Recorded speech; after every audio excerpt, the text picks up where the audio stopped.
Hello everyone, कसे आहेत सर्व? आय होप एकदम मस्त असणार आहे. तुमचा आता एक्झाम चालू आहेत बरोबर. त्यामध्ये आता काही क्वेश्चन पण इम्पॉर्टंट आहेत, ते मी जस्ट फक्त डिस्कस करणार आहे. 2 to 3 मिनटं घेणार फक्त. त्यामध्ये कुठले कुठले क्वेश्चन व्हेरी इम्पॉर्टंट आहेत ते थोडंफार करून जा, म्हणजे तुम्हाला 5 पुरता तरी मार्क्स मिळतील. ठीक आहे.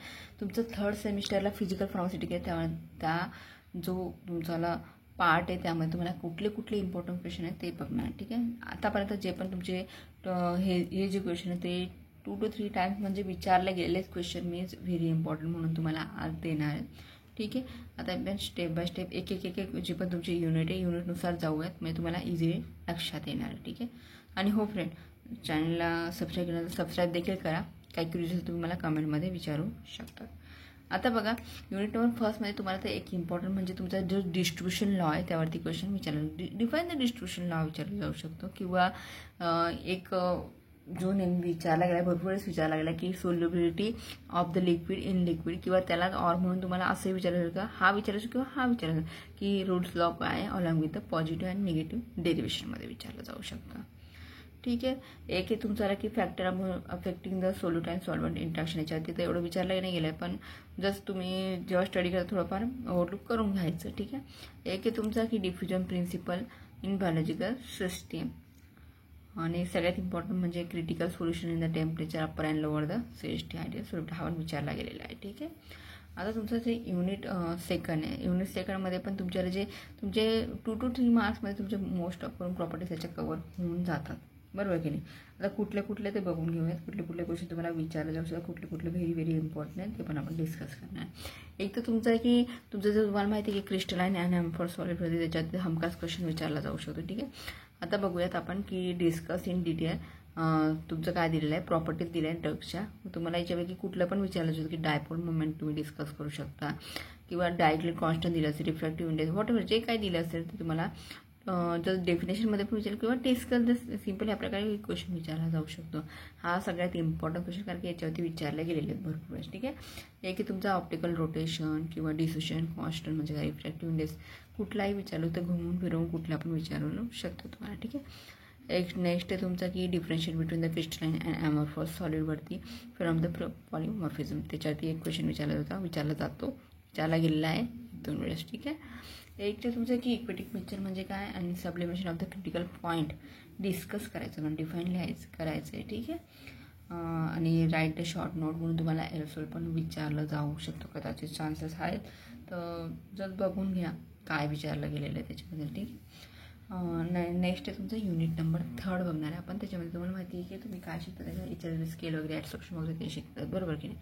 त्यामध्ये पण एखादा क्वेश्चन विचारायचं की तुमचं जस्ट त्याच्या डिफाईन एवढं युनिट 3मध्ये जस्ट डिफाईन वगैरे विचारलं की HL स्केल काय आहे ते डिस्कस करा वगैरे. ठीक आहे. ॲडसॉर्प्शन म्हणजेच काय, किंवा कोएफिशियंट वगैरे एनर्जी वगैरे तेच विचारलं जाणार. ठीक आहे ना. तुमचं चॅप्टर काय की डिफरंट सरफेस काय ॲक्टिव्हिटी एजंट म्हणून विचारलं तर व्हेरी इम्पॉर्टंट आहे, तो विचारला गेलेला भरपूर आहे. आणि एक तर तुमचं की determination of the surface and interfacial tension, तुम्हाला ते माहिती आहे. ओके. ह्याच्यावरती पण एक क्वेश्चन विचारला जाऊ शकतो. आणि एक सगळ्यात इम्पॉर्टंट म्हणजे काय की सरफेस फ्री एनर्जी, किंवा त्याला तुम्ही स्प्रेडिंग कोएफिशियंट म्हणजेच काय ते तुम्हाला इथं डिस्कस करायचं आहे. कळतं आहे. जे पण इम्पॉर्टंट क्वेश्चन आहेत ते तुम्ही करून जा. बाकीचे तर थोडंफार ऑप्शनलाच ठेवा. मोस्ट ऑफ जेव्हा तुम्ही स्टडी करता तेव्हा थोडंसं ओव्हरलुक करत जायचं, फक्त बघत जायचं की नेमकं या टॉपिकमध्ये काय दिलं, कारण की आपण जे इम्पॉर्टंट करतो त्याच्यापैकी थोडंफार त्याच्याशी रिलेटेड असतंच. ठीक आहे ना. म्हणून टेन्शन घ्यायची गरज नाही आहे. युनिट नंबर 5मध्ये तर तुम्हाला कंपल्सरी विचारला जाऊ शकतो की तो म्हणजे की protein binding of the drugs म्हणून विचारायचं होतं, किंवा classification of the complexation and method of the ॲनालिसिसमध्ये काय तुम्हाला ते डिस्कस करायचं आहे. Okay.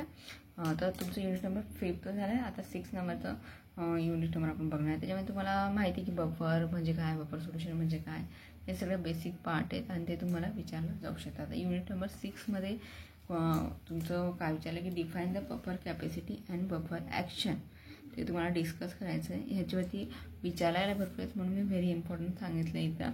Application of the buffer in pharmaceutical biological system, कळतं आहे. हा एक क्वेश्चन विचारला गेला आहे किंवा विचारला जाऊ शकतो. ठीक आहे. आपण 50-50 चान्सेस घेऊया. नेक्स्ट आहे तुमचं की ते पण सगळ्यात इम्पॉर्टंट म्हणजे तुमचं जर बफर आयसोटोनिक सोल्युशन म्हणजे काय, त्याच्यावरती पण तुम्हाला क्वेश्चन विचारला जाऊ शकतो. Buffer isotonic solution. ठीक आहे. आणि नेक्स्ट आहे तुमचा की इलेक्ट्रोमेट्रिक किंवा कॅलोरीमेट्रिक pH मेथड काय, तुम्हाला ते काय काय डिस्कस करायचे. Define the electrometric and colorimetric pH method विचारलं जाऊ शकतं. आणि एक आहे तुमचा की जस्ट तुमचे हे बाकीचे मी जस्ट व्हेरी इम्पॉर्टंट कामं दिले की ह्याच्यात तुम्हाला हे करायचेच आहे, पण याला वगळता पण थोडंफार हे पण करून टाकायचे. ठीक आहे. डिफाईन द बफर इक्वेशन तुम्हाला मी हे एकदम इझीमध्ये सांगितलेलं आहे. जर तुम्ही तो पार्ट बघितलं नसेल तर ते तुम्ही म्हणता की हँडब्लिच इक्वेशन पण तुम्ही त्याला म्हणू शकता. ठीक आहे. आता तुम्हाला इथपर्यंत कोणाला कन्फ्युजन नसेल कारण की फक्त क्वेश्चन पेपर होते. ओके. आणि हो फ्रेंड, चॅनलला सबस्क्राईब देखील करा. काही क्युरियस तुम्हाला कमेंट करू शकता. ठीक आहे. माझा इंस्टा ID पण फॉलो करा, तो पण शीतल गिरा असेल. थँक्यू सो मच वॉचिंग दिस व्हिडिओ.